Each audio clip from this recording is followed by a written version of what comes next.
So, what's the deal with Bitcoin live signals on the 1 minute time frame? If you're here, you've probably been down the rabbit hole of YouTube ads promising riches. Let me promise you something more realistic: clarity.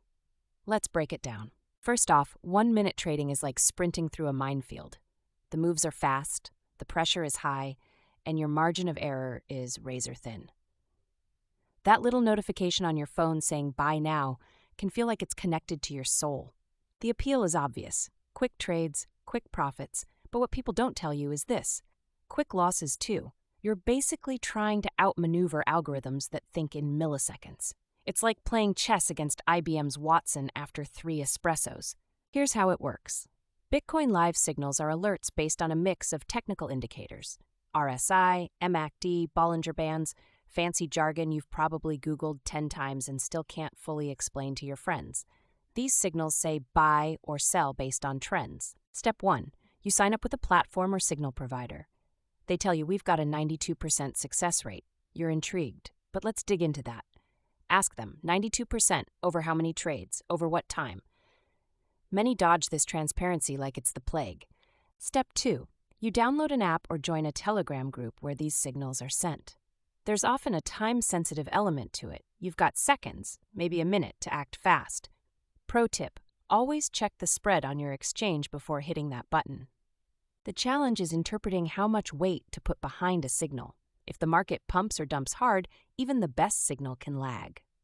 Pain point? FOMO. Fear of missing out causes you to chase trades you shouldn't, and honestly, Bitcoin excels at punishing impulsiveness. For most traders starting out, the biggest hurdle is emotional control. Say you make $50 on your first signal. Great, but now you start getting cocky. Then a bad call comes and you lose $100 in 10 seconds. You thought you were invincible. Spoiler, you're not.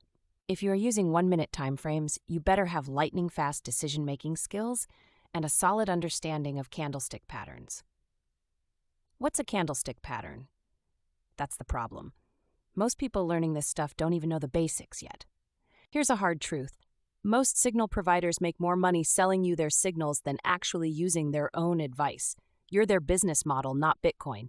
That 92% claim? Sometimes it's cherry-picked from specific market conditions, not today's chaos. A better approach is to consider signals as a secondary tool, not gospel. Maybe combine them with your own technical analysis. Learn to spot divergences and momentum shifts. That way, you're not just buying because some random app said so. Also, those 1-minute candles, they're like toddlers, spastic, unpredictable, and hard to manage. Instead of chasing every tick, look for patterns across multiple timeframes. Use the 1-minute chart for context, not your life-saving strategy. My advice: if you're serious about Bitcoin trading, get comfortable with demo accounts first. You're basically simulating trades with no real money involved. Master the process before you open your wallet. It's a safe way to lose a lot, emotionally, not financially. Trading Bitcoin on live signals is exciting, even seductive. But remember, it's not about speed, it's about precision. There's no shame in sitting out trades that don't feel right. The market will still be there tomorrow. Your money? Maybe not.